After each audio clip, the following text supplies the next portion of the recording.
Fundamental to many of the world's esoteric or non-traditional teachings are what have become known as the Hermetic principles: mentalism, correspondence, vibration, polarity, rhythm, cause and effect, and gender. The ancient legendary master Hermes Trismegistus of Egypt supposedly proposed them as being a foundation for universal truth as it regards cosmic interactions. Since there are 7, we can surmise that they somehow have a relationship with the 7th harmonic, though we can question if he was considering them at the root harmonic level or one further down in harmonic evolution.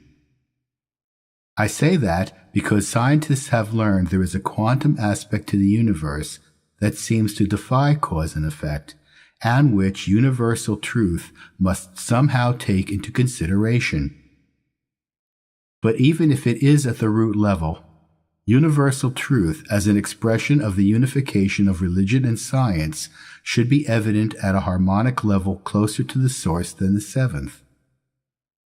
Back in 1998, I had begun to explore universal truth as just such an integrative system. I called the system I discovered quadrality, since it determined the root 4th harmonic level from the source, the one that made possible the separation and interaction of the spiritual and physical worlds. Defined by me as the 4 pathways, over the next few years I learned there were 4 spiritual laws that governed their creation as substance, as well as a physical law that allowed them to manifest as form. The first 2 I needed early on to begin my journey. The others I learned along the way. All were summarized beginning on page 438 of the Totality of God and the Izunome Cross. That section, available as a free excerpt on my site totalityofgod.com, is the subject of this video. I present now the 5 laws of being and existence. As always, when the word God is used, it is in the totality of God sense, as whatever that word, either in principle or concept, might mean to you. The wealth of clues left behind in the physical realm for us to consider clearly indicate that the laws in that realm, though broadly applicable, are quite numerous to deal with the diversity of physical conditions. During the course of this study, I have covered only a small sampling of the laws that actually exist. But all these laws, which arise from the nature of physical complexity, are reflections of spiritual laws that are vastly more simple, residing at the summit of the range from general to specific. The highest of these are the laws that Mokichi Okada taught and with which I began the Totality of God and the Izunome Cross. For those not familiar with him, Mr. Okada was a renowned Japanese philosopher and spiritual teacher who lived during the first half of the 20th century. His writings expound principles that have withstood the tests of both time and space because they needed neither for their being or their truth. The first is the principle of balance, and the second is the law of order. They are ancient Eastern metaphysical teachings, which I've interpreted and adapted through the philosophy of the totality of God. The principle of balance therein is the truth that all states of being manifest from the primal dualities of spiritual/physical and positive/negative. The being of any state requires that within the range of values of its creating duality, another state must uphold in energetic opposition the same qualitative sense or quantitative degree as itself. The law of order then follows from this with the truth that states of being occur as a series of transforming events for which there are spiritually and physically correct orders, with the spiritual setting the precedent for and having preference over the physical.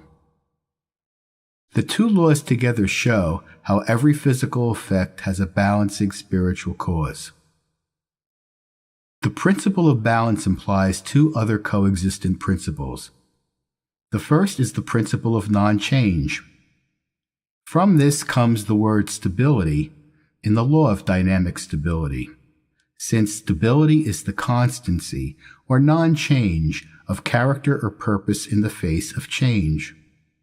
Non-change is also where the rigid or shoujo principle resides. Shoujo being the Japanese word Mr. Okada used to describe this axiom.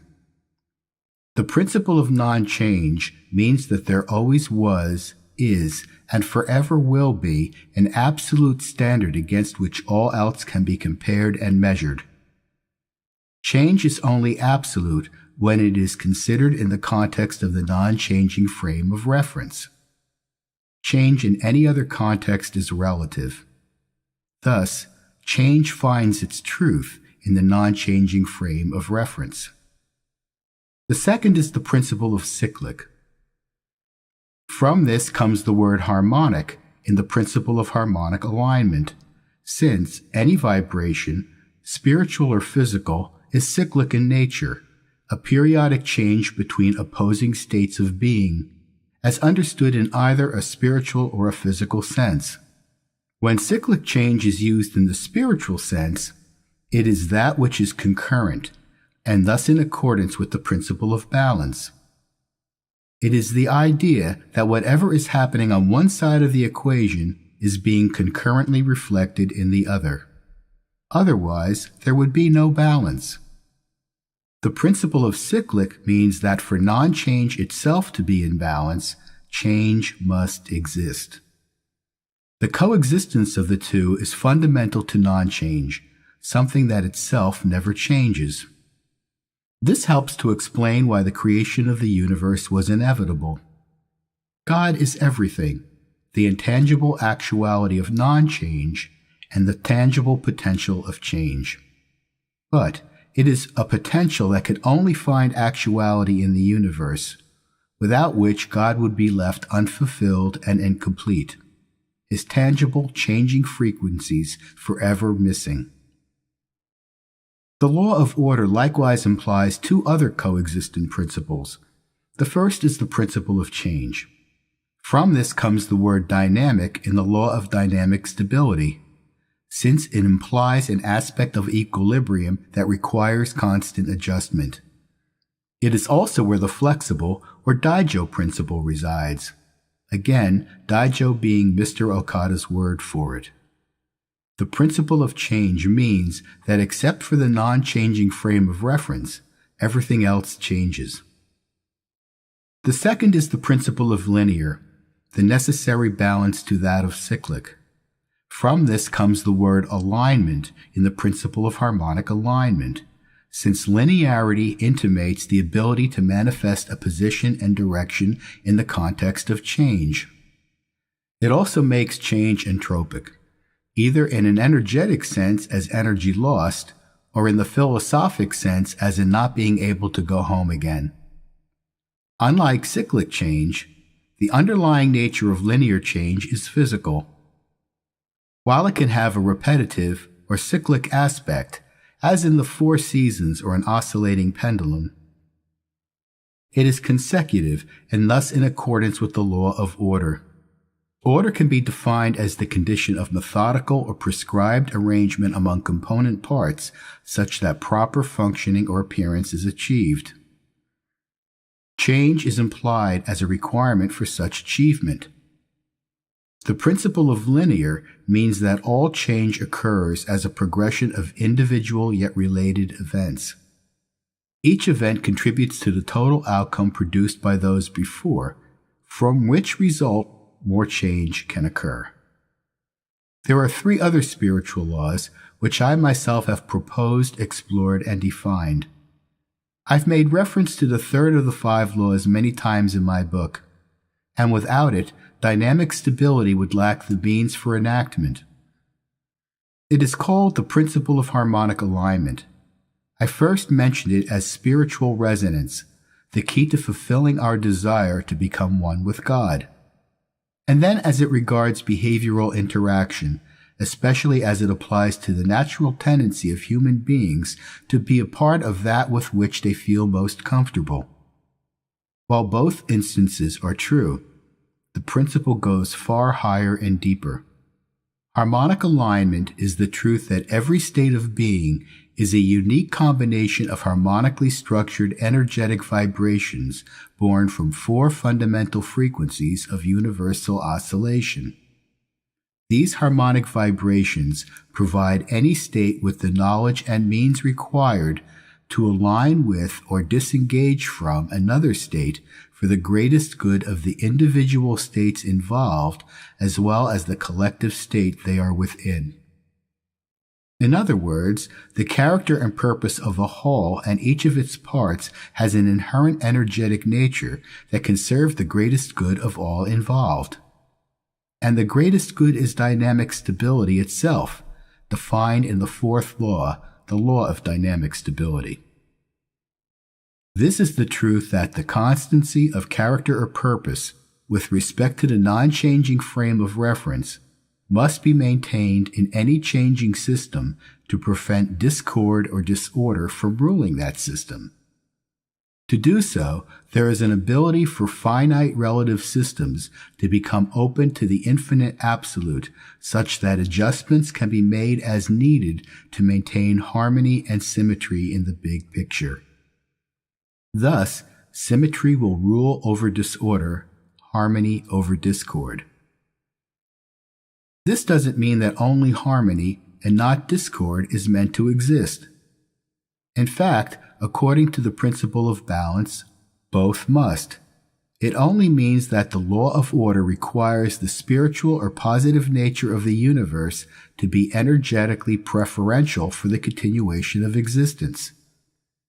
And the principle of harmonic alignment allows all frequencies to serve this higher purpose, be they harmonious or discordant, since such properties are relative in all changing frames of reference.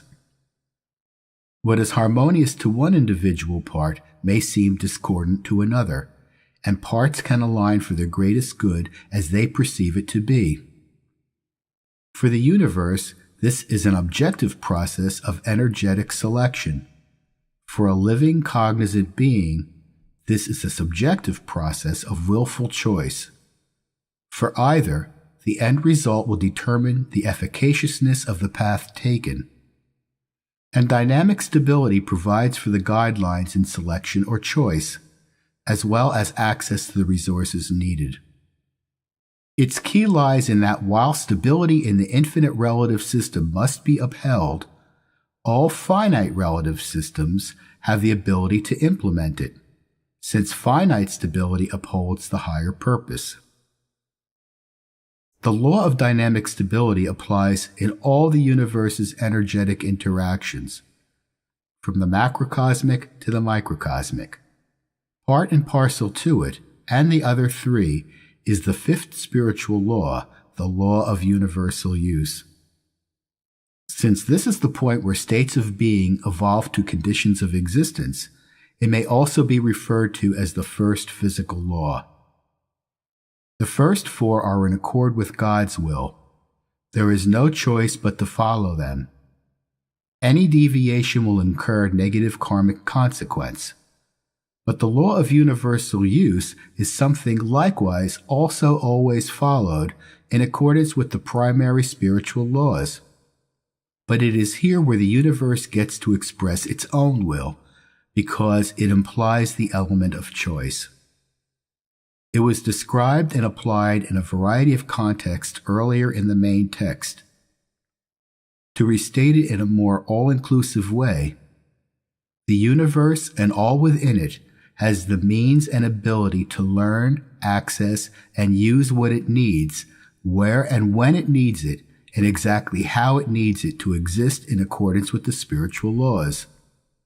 All these processes involve choices made under the guidance of the wisdom the other laws provide. Thus, it is with this law that the universe achieves tangible consciousness, though it is done more as a process of energetic selection.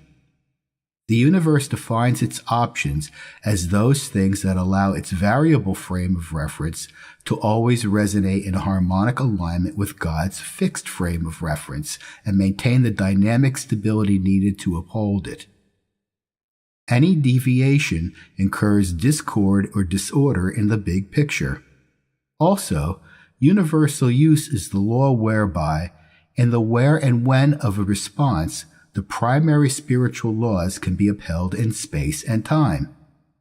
And so, the principle of balance establishes the fundamental requirements for harmonious and symmetrical existence. The law of order prescribes a spiritually and physically correct progression of events to achieve it. The principle of harmonic alignment provides the energetic means for how it's done. And the law of dynamic stability specifies the role the dual frames of reference, non-change and change, play in the process. Finally, the law of universal use enables a universe of infinite abundance to make, in the moment or eon, choices that will best fulfill its prime directive, to glorify its creator through the continuation of its own existence. Of course, there are other laws that follow from these, equally simple yet all-encompassing in scope. In footnote 166 of my book, I presented two that are intrinsic to harmonic alignment, the principles of spiritual analysis and spiritual synthesis. They allow any point in the universe to resonate with an individual as well as a collective purpose. Another is the law of purification, one of Mr. Okada's teachings, establishing the relationship between spiritual discord and physical disorder. From this follows his law of spiritual affinity, the understanding that we attract into our lives at the physical level what we need to heal at the spiritual level. And there is a reverse application of that, which I'll propose and call the law of counteraction. Every physical negative problem has an equal but opposite spiritual positive solution. Yet another is the just touched on law of karmic consequence, an Eastern principle with thousands of years of confirming experience behind it. All thought, word, and deed is paid back by the universe in kind. Near the end of the main text, I added my own laws of karmic response and responsibility to provide clear guidelines for our role in karmic consequence. That is also available in video form. And in a future volume, I'll cover the principle of simultaneous cause and effect to help us maximize what happens in the linear event line by focusing on the cyclic event line. It's a practically applied unification of the principle of harmonic alignment and the law of order. And still, there will be other treats in store, both in the present work and those yet written. But when you boil it all down, the laws at the top of the energetic pyramid from which all else follows will be the principal 5 we've called on here. Again, I don't claim these laws to be written in stone. They just happen to be the way I see it, and for your consideration, I'll offer them in summary. The primary spiritual laws of being. The principle of balance. All states of being manifest from the primal dualities of spiritual/physical and positive/negative. The being of any state requires that within the range of values of its creating duality, another state must uphold in energetic opposition the same qualitative sense or quantitative degree as itself.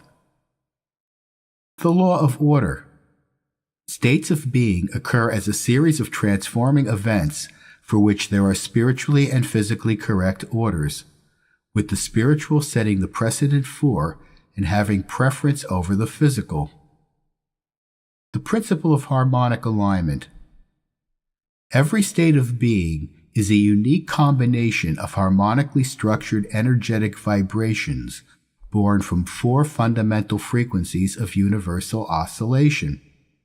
These harmonic vibrations provide any state with the knowledge and means required to align with or disengage from another state for the greatest good of the individual states involved as well as the collective state they are within. The law of dynamic stability. The constancy of character or purpose with respect to the non-changing frame of reference must be maintained in any changing system to prevent discord or disorder from ruling that system. To do so, there is an ability for finite relative systems to become open to the infinite absolute, such that adjustments can be made as needed to maintain harmony and symmetry in the big picture. The first physical law of existence, the law of universal use. The universe and all within it has the means and ability to learn, access, and use what it needs, where and when it needs it, and exactly how it needs it to exist in accordance with the spiritual laws. All these processes involve choices made under the guidance of the wisdom the other laws provide. When discussing the spiritual laws, there is one point in particular to which we must never lose sight. They are first and foremost spiritual laws, and thus underlie all states of being and conditions of existence at a very fundamental level. With the first two, the principle of balance and the law of order, one is less apt to have that lack of understanding happen, since it was established very clearly from the beginning of my book how they applied at the spiritual level. And the physical examples found were only secondary to the truth behind them. Thus, the previous definitions are easily applied to the diversity of behaviors once their symbolism is understood. With the second two, however, the principle of harmonic alignment and the law of dynamic stability, the symbolism may be less clear simply because I have emphasized physical examples in the endeavor to learn about them. For instance, I focused on harmonic alignment and dynamic stability mostly for their role in the universe's creation and maintenance. But we should read these laws as just stated, more for their symbolic truth, and we will easily see how they likewise fundamentally apply to all states of being and conditions of existence. The spiritual relevance of harmonic alignment has been considered, and though I haven't covered all of that, it is worth taking a moment now to do the same for dynamic stability. The non-changing frame of reference establishes the benchmark for what the greatest good of the whole and every part within it is. That is the constancy of character or purpose that must be maintained to live in harmony and symmetry with it. Karmic consequence flows from this understanding. Realize it is not enough merely to maintain a chosen character or purpose, but to discern if what you have chosen is in accord with absolute truth. Otherwise, if your life has been rough, it will only continue to be so. In the second sentence, though, lies the true power of dynamic stability. Of course, I spoke of how it has enabled the universe to survive and grow for so long, perched on as finely tuned a balance as one can imagine. But think about what it really means for a finite relative system to have the ability to become open to the infinite absolute. Without it, there would be no reason to pray. There would be no ability to connect to a divine source to help you overcome an addiction that has nearly cost you your life, or to heal a pain in your heart from the abuse you suffered as a child or as an adult, or to cure an illness so serious it has caused the medical profession to write you off and send you home to die, or to have manifested in your life any of the little miracles that can occur daily once you begin to open yourself up to receiving them. All that is dynamic stability too, constancy of character or purpose in the face of change through access to non-changing wisdom and resources. And there is another bit of truth hidden in the second sentence that we must surely not overlook. All the finite systems and the infinite system they're a part of are energetically connected.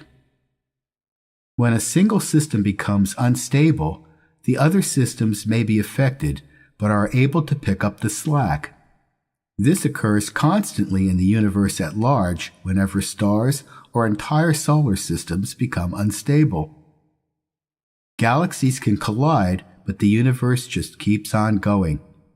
Somehow, the other systems that form the universe manage to make the necessary adjustments so that stability in the infinite system remains. Still, in any given collective system, if enough individual systems become unstable, the entire system will become unstable. This is the condition that humanity faces every day. The great ancient teachings from all four pathways to light and truth understood our connection to each other, to all living things, and to the planet we all share. They didn't have to know the words in the law of dynamic stability to know the truth in it.